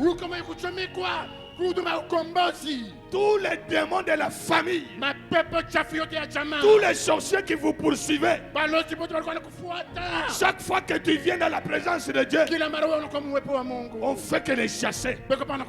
On fait que les chasser. Chaque main noire qui était sur toi, on fait que j'enlevais cela. Qui fait ça? Il n'y a que Dieu qui peut faire ça. Voilà pourquoi je te mets en garde. Si vous voulez bien marcher, associez Dieu à vos business. Je vous lis une citation de Frère Branham. Frère Branham dit ici, il dit il devait passer par ici du 27/7/1955. Paragraphe 45. Vous êtes ici? Les choses changent kuna badilika, les choses changent. bitu biko na badilika Quand on prend Jésus comme associé encore aujourd'hui, wakati tena Aïe, aïe, leo aïe, aïe, unamubeba Yesu kama rafiki yako.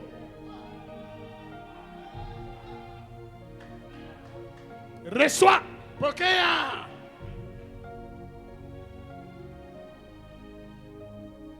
Les choses changent Bitu biko na badilika quand on prend Jésus comme associé encore aujourd'hui. wakati unamubeba tena Yesu leo hii anakuwa rafiki yako.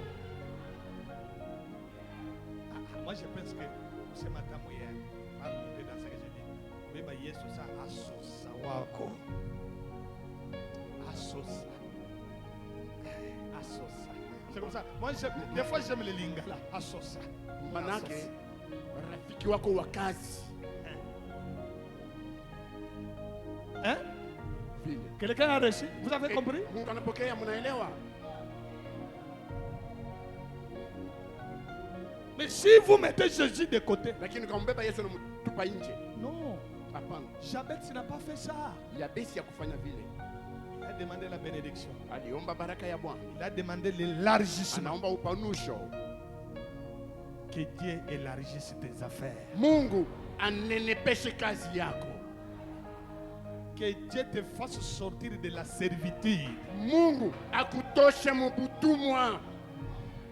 Que tu ne sois pas là le travailleur des autres, mais que tu sois ton propre boss, le boss de sa propre entreprise. Usikwe pale mfanyakazi wa bengine, lakini upate kwa bosi na kampuni yako mwenyewe. Toi qui es engagé aujourd'hui, Wewe mwenyewe unabebewa kukazi leo. demain, Kesho tu vas commencer à engager. wewe na wewe utaanza kubeba benjako. Dans cette église, Mwa hii kanisa un jour, siku il y moja avait un frère. kulikuwa ndugu moja. Frère Maurice se souvient de ses frères. Ndugu Maurice anaweza Quelques kumkumbuka. anciens se souviennent. Na bazee bazamani banamfanyia. Il sortait, quand on sort de l'église, il s'assoit en dessous de l'arbre. Tulikuwa nafaa tukatoka mkanisa vya nakala chini ya mti. Il commence à pleurer. Anaanza kulia. Zambe na sali yo nini, Oh, Zambe? Mungu mimi nakufansia Na nini? sali Zambe nini? Nakukosea nini Zambe na sali Mungu? yo nini? Mungu ni nini mimi nafanya? Un jour, Dieu descend. Siku moja Mungu pu anashuka. Les prophéties que vous négligez ici, Ima unabii Mungu nasula sula. ni cheza kanayo. Je ne plaque pas avec ça. Dieu parle. Mungu yako nasema. Ne regardez pas la personne. Usiangalie ule mtu mwenyewe unasema. Regardez la grandeur de Dieu. Angalia ukubwa wa Mungu.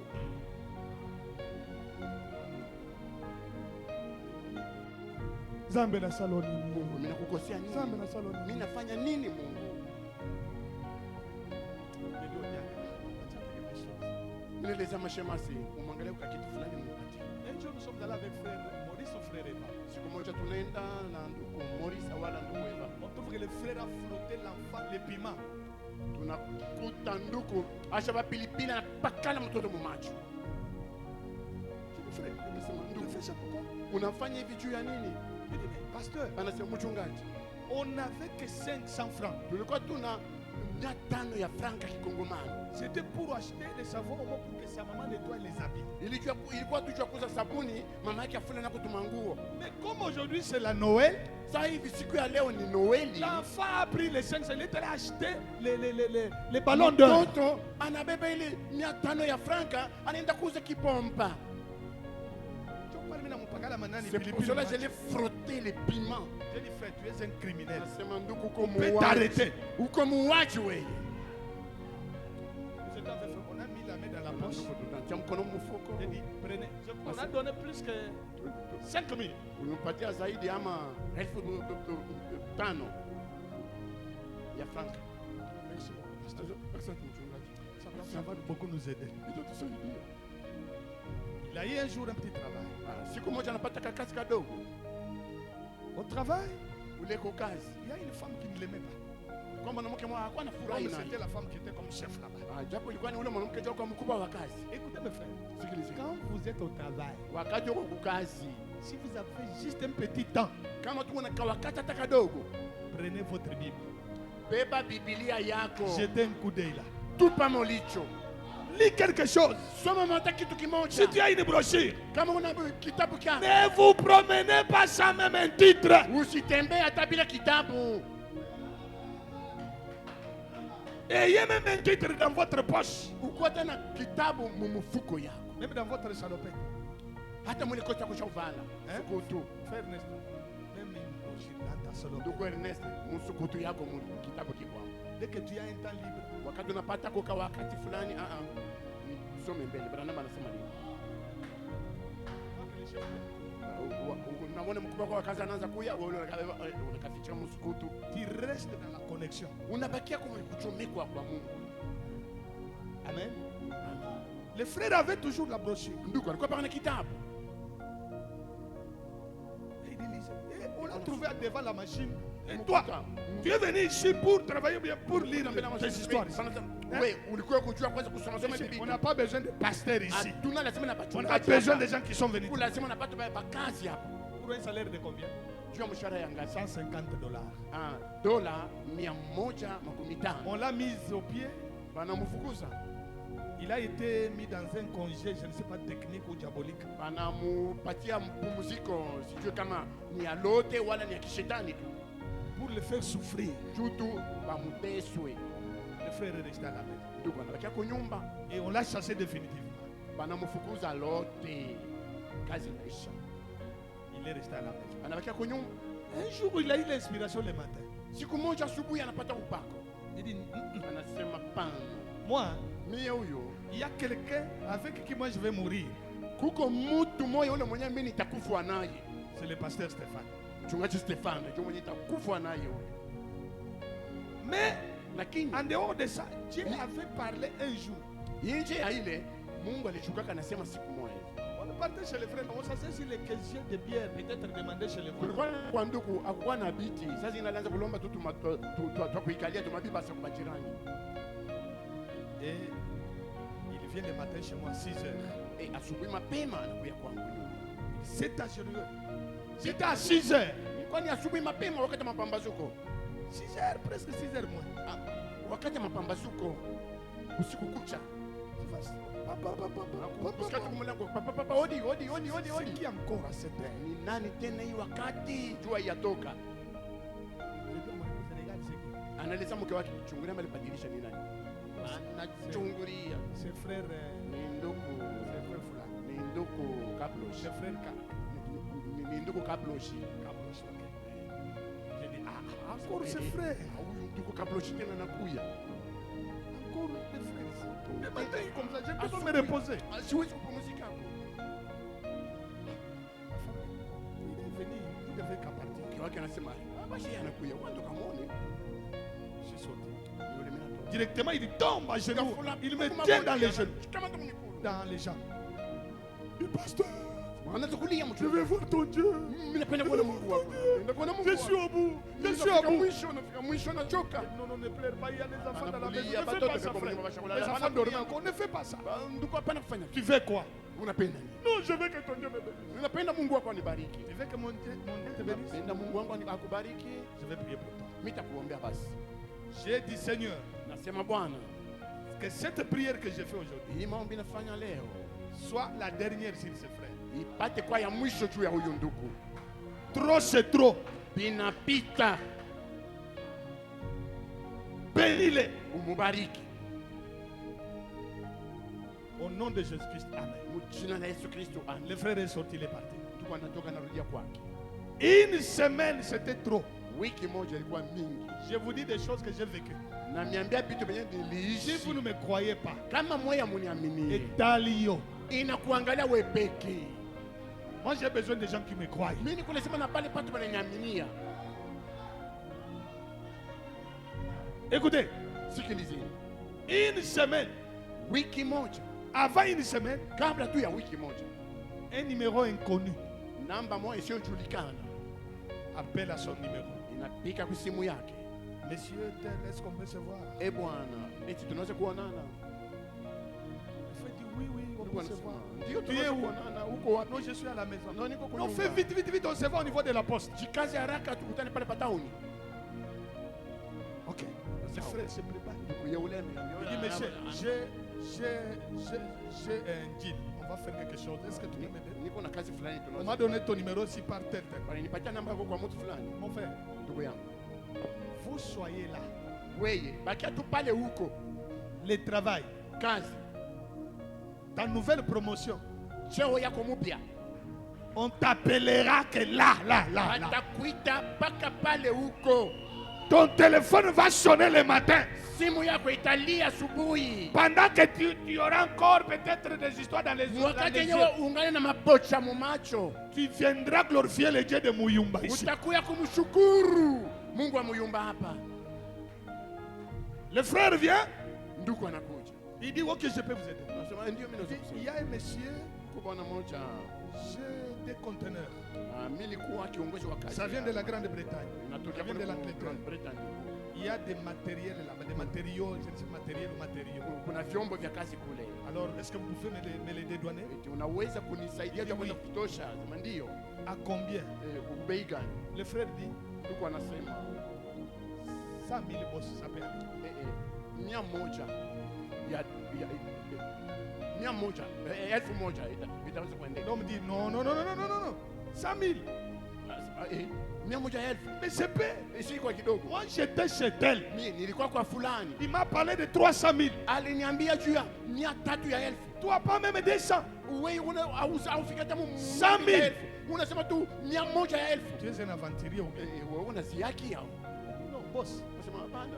Si l'autre a demandé 300, Kama unalomba 300 ya elfu. moi j'ai dit 100. Mimi longo mimi nalomba tu 100,000 ya elfu. Essaye-moi aussi. Unijaribu na nini? Unipime. Si je ne peux pas le faire, Kama siwezi kuifanya ile tu le kazi, sauras. basi tutajua. Ok. Sawa? Allons à la banque. Twende kule. On sort 100 000. Wanatosha 100,000 bien. Et les documents, on remet au frère. Na bana Le frère va aller à la négociation. ndugu yeye anaenda Il négocie. anaongea na bale balikuwa na vitu vya kazi Jusqu'à kuongea 90 000. na kufikia mpaka 90,000 ya elfu. Il va verser l'argent à la banque. Anaenda anapeleka pesa On lui benki. donne les bordereaux. Banamupatia ile karatasi ya benki. On dit c'est accepté. Sema inakubali. Ça va passer. Itapita. Il arrive, il appelle le monsieur. Anafika na Il wito dit, ule boss. bwana. Anasema bosi. J'ai les documents ici. Nina makaratasi hapa. Les conteneurs peuvent déjà traverser. Vyombo vinaweza kutambuka. Et puis je vais vous voir. Kisha Il mimi arrive nakuona. Anafika avec les documents anakuwa na ile makaratasi et les 10 000 dollars. na ile $10,000.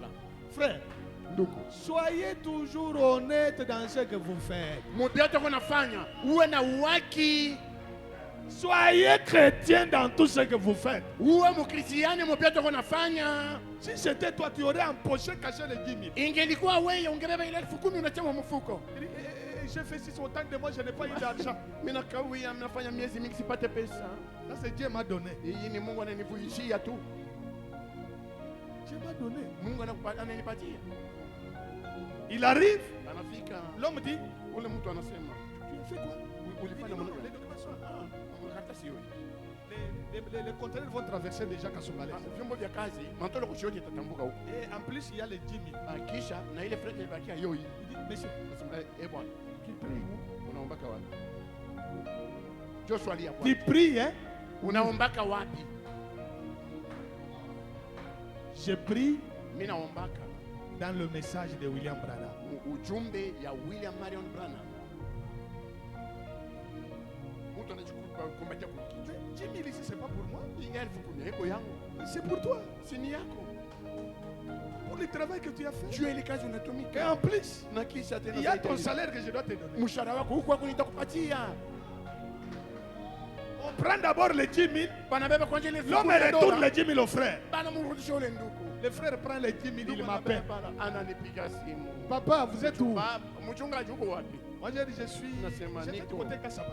Ile ngambo ya ile mtaa Kasaba. Il dit, oui, je peux vous voir. Attendez-moi seulement là où vous êtes. Mimi naweza kukuona unichungi tu pale kule Kasaba. Le frère a pris un taxi Ndugu ya ule taxi ale mbio Kasaba. là où j'étais. Il met la main dans la poche. Anaingiza mkono mfuko. Non, dans le petit sac. Mkamkoba kake alikuwa na. Il sort Anatosha. une enveloppe. Anatosha mubasha Il moyo. pasteur. Nasema mchungaji. Quand il m'a appelé le cœur de bataille, j'ai dit encore ce frère ici. Wakati alinipigia simu asubuhi nimesema tena huyu ndugu kabla anakuja tena. qu'est-ce qui se passe, Ni Seigneur? mambo gani Bwana Mungu na ndugu Kabloshi? Quand il arrive, Wakati en anafika. train de sourire. Eko na mwemweta. Bon, je suis venu vous voir. Mimi nakuwa Je kukuona. dis pourquoi? Nimesema ni nini tena? Non, j'ai votre part ici. Anatia mkono mkoba wake anatosha basha. Kuna sehemu Toi, yako. tu as déjà du travail. Sema, "Ai, unapata kazi?" Ndio. Ouvrez d'abord l'enveloppe. Fungua kwanza basha. Ok, tu n'as pas l'enveloppe. Fungula basha yangu. Je commence à constater qu'il y avait beaucoup de têtes qui ne sont pas Ninaanza ici. kuangalia muko vichwa vya kuamerika ngambo moja. J'ai touché seulement. Mina kusa tu mina sasa nikakifurushi. J'ai commencé à compter intelligemment. Ninaanza kuhesabia mumayede Muro. mchukua chikumbulu. Mumayede ndani ya roho yangu. Moja mbili tatu nne tano sita moja mbili tatu nne moja tano kumi. 10 têtes. Inaenea 10. J'ai dit frère, Ninasema ndugu. vous avez la dîme qu'il me payait. Unajua ile chakumi alikuwa ananipatia. C'était de 15 dollars. Ilikuwa ya dola 15. De 15 dollars Kutoka mudola 15 à 1000 dollars. kufikia ku dola 1000. Ce n'est pas un miracle. Haiko muujiza, Ce n'est pas un miracle. haiko muujiza. Est-ce que Dieu peut le faire encore? Eti Mungu anaweza kuifanya tena. Dieu peut le faire encore. Mungu anaweza kuifanya tena. S'il peut le faire encore, Anaweza recevez. kuifanya tena, muipokee.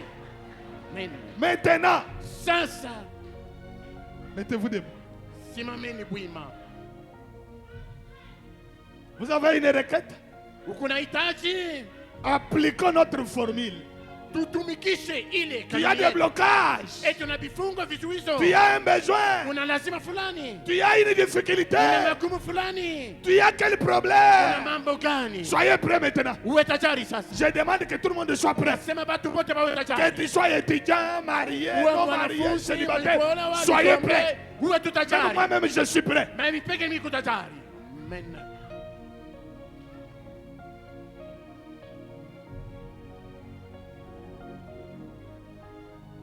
Vous êtes là? Mupo, Vous êtes là? mupo.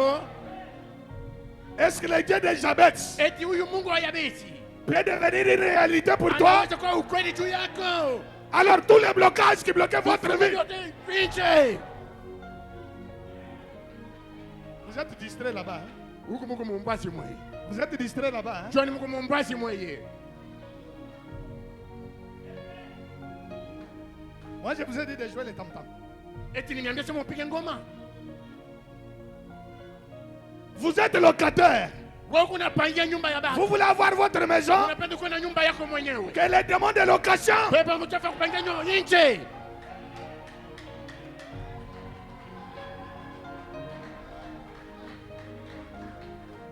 Vous êtes malade. Unagonjwa. Tu veux que Dieu te guérisse. Unapenda Mungu akuponye. Que toutes les maladies. Magonjwa yote nje.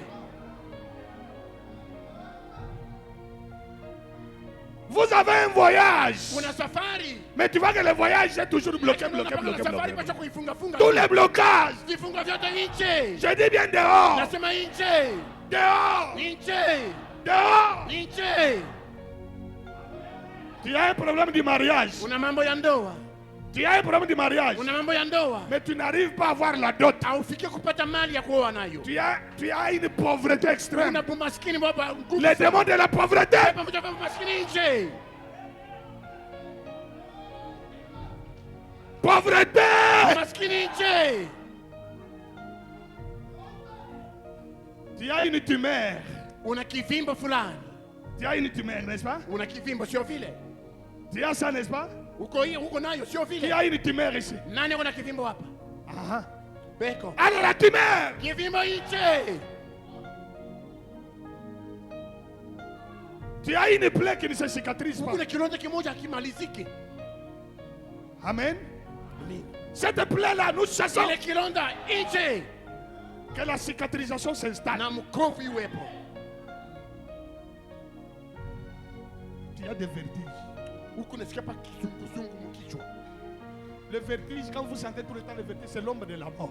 Wakati unasikia kizunguzungu ni kimvuli ya mauti. Si tu ne tires pas attention, un jour tu tombes comme ça. Tu Kama pars. utii ange siku moja utajutika tu unaanguka. Prenez au sérieux ce que je dis. Hii maneno unasema muikawate na kuzito. Que tous ces vertiges-là, ile mabizunguzungu yote nje, l'homme de la mort, kiute nje, l'homme de la mort, kimvula mauti nje, les accidents, mishale nje.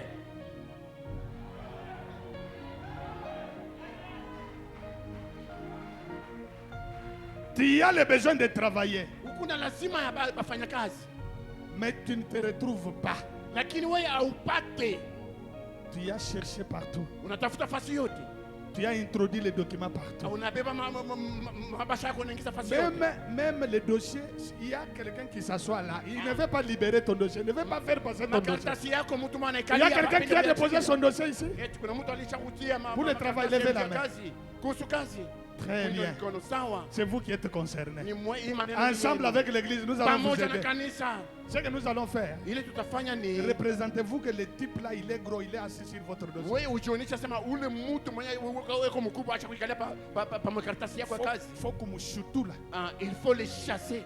Allez. Kile kibwana kinene. Allez! Nje. Que ton dossier passe au nom de Karatasi Jésus-Christ. yako ya jina yako ipite mjina la Yesu Kristo. Upate kazi.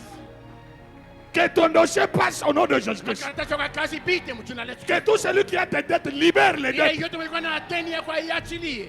Que tout celui qui a ton argent libère ton Yule argent. mlikuwa na pesa yako iachilie. Libère ton argent. Kupatie pesa yako. Libère ta santé. Kupatie pesa yako. Libère ton mariage. Kupatie ndoa yako. Libère ta mariage. Kupatie safari Libère yako. ta prospérité. Akupatie mautalo Libère wako. ta progéniture. Akusalu usalo Libère wako. ta santé. Achilia afya Libère yako. ta santé. Achilia afya yako. Libère ta santé. Achilia afya yako. Libère ta santé. Achilia afya yako. Libère ta santé. Achilia afya yako. Libère. Acha yote huru. Que tu fasses une percée dans les affaires. Upate kuendelea makazi yako. Si jamais tu payais la dîme de $10, Kama ulikuwa unalipa $10 ya $10, j'aimerais que le mois prochain, napendelea mwezi fatayo que ça ne soit pas $10, isikuwe tena $10. que tu me payes la dîme de $500. Ulete dola $10 ya $500. Reçois, Amina. reçois. Reçois, reçois. Reçois. Pokea. Reçois. Pokeeni. Reçois. Pokea. Reçois. Pokea. Recevez. Pokea. Recevez. Pokeeni. Recevez. Recevez. Recevez. Pokea. Recevez. Upokee. Recevez. Pokea. Recevez. Pokea. Recevez. Pokea. Recevez. Recevez. Pokee. Recevez. Upokee. Recevez. Pokeeni. Recevez. Pokee. Pokee. Recevez.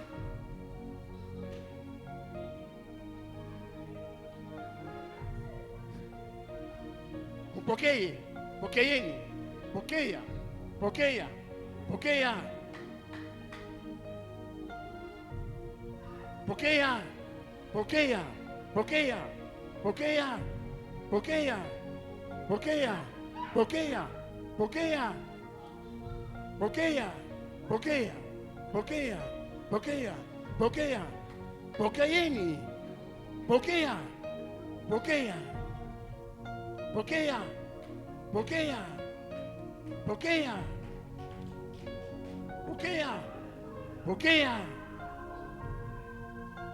Si tu es devenu faible, Kama ulikuwa mdhaifu, pokea. Pokea. Pokea. Pokea. Pokea. si Kama il y avait le blocage kulikuwa vizuizo dans chaque domaine, mkila kazi, dans chaque domaine mkila kazi de ta vie, ya maisha yako, je demande une percée. naomba maendeleo, Je demande une percée. naomba njia ifunguke, Qu'il y ait une percée. kuwe njia ifunguke, Qu'il y ait la route. njia ifunguke, Que Dieu ouvre la voie. fungue njia, Que la voie s'ouvre. fungue njia, Au nom de Jésus. jina la Yesu, Au nom de Jésus. jina la Yesu, Au nom de Jésus. jina la Yesu, Au nom de Jésus. jina la Yesu, Au nom de Jésus. jina la Yesu, Au nom de Jésus. jina la Yesu, Au nom de Jésus. jina la Yesu, Au nom de jina Jésus. la Yesu, Au nom de jina Jésus. la Yesu. Au nom de Jésus. Pole pole pole pole. Pole pole. Pole pole.